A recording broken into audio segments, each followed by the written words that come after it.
안녕하세요. 짤막한 강좌 한정희 강사입니다.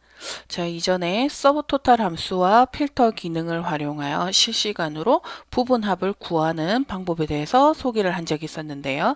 이번 강좌는 난이도를 조금 높여서 자주 사용하는 합계, 평균 등을 목록에서 선택하면 자동으로 부분합이 구해지도록 이 함수를 구현하는 방법에 대해서 소개를 하려고 합니다. 어떤 결과인지 한번 볼까요? 자, 지금 여기 함수를 선택할 수 있는 목록이 있습니다. 여기에 제가 자주 사용하는 함수, 합계, 평균, 최대값, 최소값, 다른 함수도 있겠죠. 총 11개 정도의 함수를 사용할 수가 있습니다. 자, 그러면 여기서 함수 평균을 선택하면 이렇게 결과값이 평균이 구해지고, 그리고 최대값을 선택하면 최대값으로 구해질 수 있도록 할 거예요. 이것뿐만 아니고 필터를 적용한 이 필드명에서 필터 버튼을 눌러서 제가 예를 들어 해운대점을 지금 필터 한번 해보겠습니다. 해운대점을 이렇게 선택하고 확인을 누르면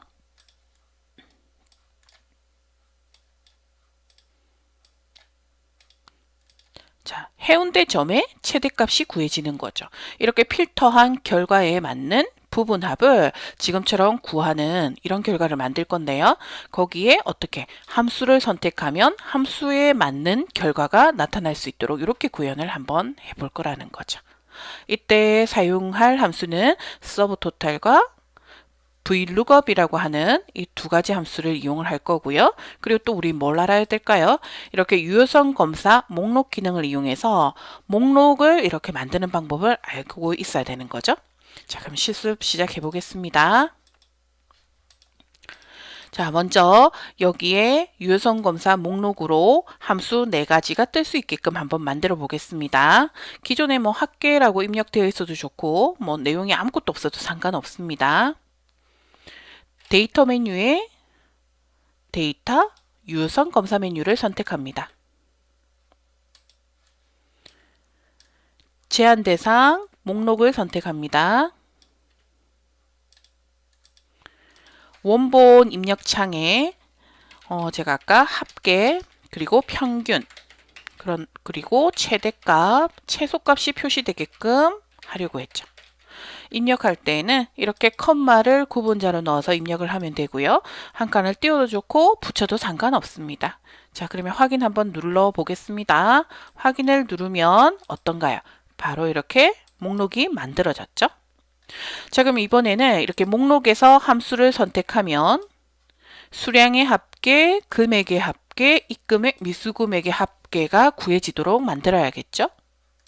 여기에 수식을 줄 거예요. 지금처럼 필터한 결과에 맞는 합계를 구하기 위해서 서브토탈 함수를 쓸 거고요.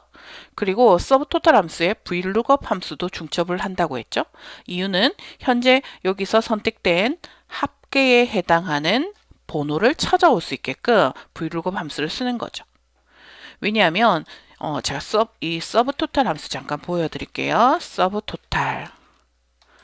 자, 이 서브토탈 함수를 보시면 첫 번째 인수 펑션 넘버를 입력하도록 되어 있죠. 이 펑션 넘버 11개까지 줄 수 있거든요. 이때 예를 들어 합계를 구하고 싶다라고 이렇게 합계가 선택되면 이 펑션 넘버에는 9가 입력이 되어야 하는 거예요. 근데 실제 합계직에 9가 아니지 않습니까? 그죠? 그래서 이 합계를 입력했을 때 9번이 이렇게 찾아와 줄 수 있도록 첫 번째 서브토탈 함수의 첫 번째 인수에 9가 들어올 수 있게끔 하려면 바로 VLOOKUP 함수를 이용을 한다라는 거죠. VLOOKUP 함수를 사용하려면 바로 테이블이라고 하는 것이 있어야 하는데요. 이건 규칙이죠. VLOOKUP 함수를 사용할 때의 규칙인데요.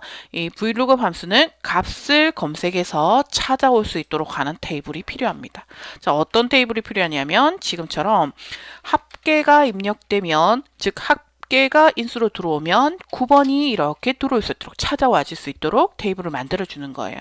그리고 평균 같은 경우에 1번이죠. 이거는 서브토탈 함수의 펑션 넘버 도움말을 보면 이게 9번인지 1번인지를 알 수가 있습니다. 이거는 제가 포스트에 작성을 해놨으니까 나중에 동영상 아래에 포스트 주소 적어 둘 테니까요. 한번 확인을 한번 해보세요. 그리고 최대값은 4번입니다. 최소값은 5번입니다. 이런 식으로 테이블을 만들어 두는 거죠. 뭐 테이블 보기 좋게 테두리를 해도 좋지만 뭐 함수를 사용하는 데 있어서는 뭐 테두리가 있든 없든 상관없습니다. 자, 이렇게 테이블을 만들어 뒀습니다. 자, 그러면 여기에 먼저 수식을 입력을 해 보도록 하죠. 좀 잘 보일 수 있도록 화면을 조금 확대해서 수식을 작성해 보겠습니다.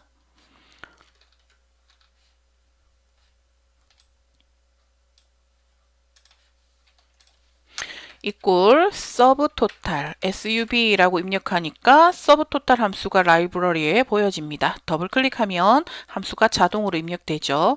이때 함수 마법사를 한번 사용을 해 보도록 하죠. 여기에 있는 함수 삽입 버튼을 누르면 subtotal을 쉽게 사용할 수 있도록 마법사 상자가 열립니다. 먼저 첫 번째 인수 펑션 넘버를 입력하도록 되어 있죠. 이때 펑션 넘버는 여기 있는 셀을 참조하면 안 된다라는 거죠. 왜냐하면 여기는 9번이 아니라 한글 합계죠. 그래서 VLOOKUP이라고 하는 함수를 이렇게 중첩을 하는 거예요.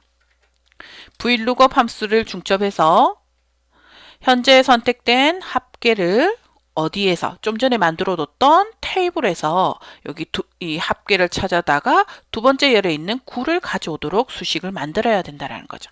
그러면 여기 VLOOKUP 함수 중첩 썼죠. 이때 꼭 기억하셔야 될 것은 함수 마법사에서 입력할 중첩 함수를 중첩할 때 중첩 함수는 이렇게 가로를 꼭 입력해 줘야 된다는 거죠. 인수의 가로. 그리고 수식 입력줄에서 VLOOKUP 함수를 클릭하면 함수 마법사는 VLOOKUP 함수를 사용할 수 있는 마법사로 변경됩니다.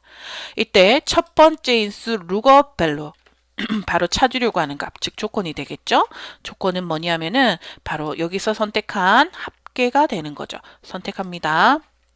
이때 이 lookup value 인수는 바로 절대 참조가 되어야 합니다. 왜냐하면 나중에 여기 수식 만들고 지금 수량을 구하기 위한 수식을 만들고 있는 거예요. 이 자리가 수량이죠. 그래서 이 수식 만들고 나서 금액과 이 금액은 수식을 복사해서 나머지 결과가 구해질 수 있게끔 하려고 하거든요.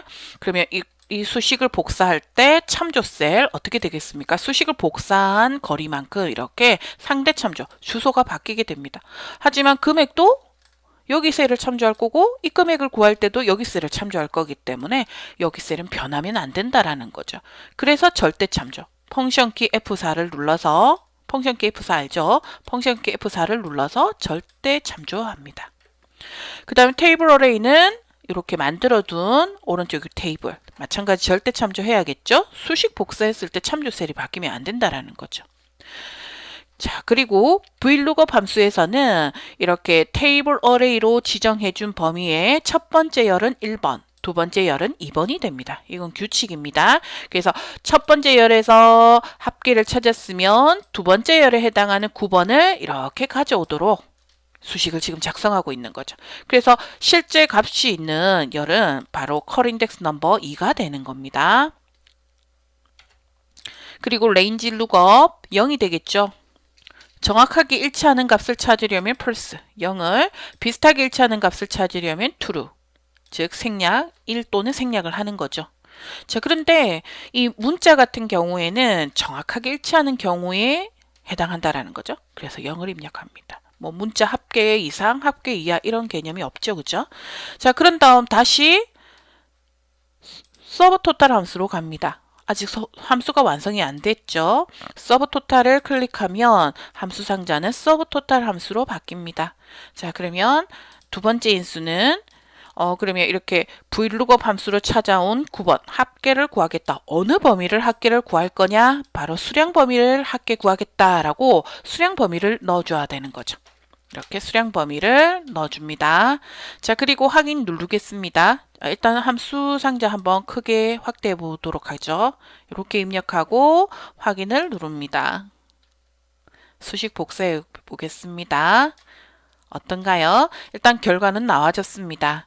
이때 제가 함수를 평균을 바꿔보겠습니다. 평균값이 구해졌죠? 최대값 선택했더니 최대값이 구해졌습니다. 자, 이런 식으로 VLOOKUP 함수가 현재 선택된 함수 이름이 어떠느냐에 따라서 테이블에서 그 값을 찾아다가 서브토탈이 지금과 같이 결과를 구해줍니다. 자, 이때 이 지금 예제에서는 또 하이라이트가 바로 이렇게 필터를 데이터에 적용해서 지점명이 아까 보여드렸죠? 지점명이 해운대점만 보여라 또는 이번에 한 번 더 해보고 다른 것도 한번 지정해 볼까요? 해운대점과 함영점만 필터하는 거죠. 자, 제가 다시 할게요. 이렇게 모두 선택 없애고 해운대점과 함영점을 필터링 합니다. 어떤가요? 그러면 이 두 지점에 해당하는 평균값이 실시간으로 이렇게 구해진 거죠. 이때 합계도 한번 봤으면 좋겠다 선택하면 합계가 이렇게 구해지는 거예요. 어떤가요? 멋진 결과물이죠. 데이터를 관리할 때 실시간으로 계속해서 합계를 이렇게 확인해야 되는 데이터라면 이런 예제 하나 만들어 두고 이런 결과물 하나 만들어 두고 쓰면 굉장히 편리하죠. 자, 그리고 여기에 그 VLOOKUP 함수에서 사용한 테이블 있죠? 이 테이블은 이렇게 열을 선택하고 숨겨두세요. 숨기기를 눌러서 이렇게 숨겨버리게 되면은 자, 어떻습니까? 함수에서도 사용되면서 화면에서는 보이지 않고 깔끔하게 활용할 수 있겠죠.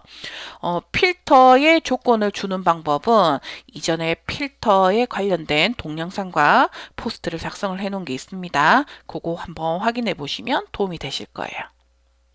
어쨌든 오늘 해봤던 이 예제가 필요하신 분께 도움이 되기를 바라면서 이번 강좌는 여기서 마치겠습니다. 수고하셨습니다.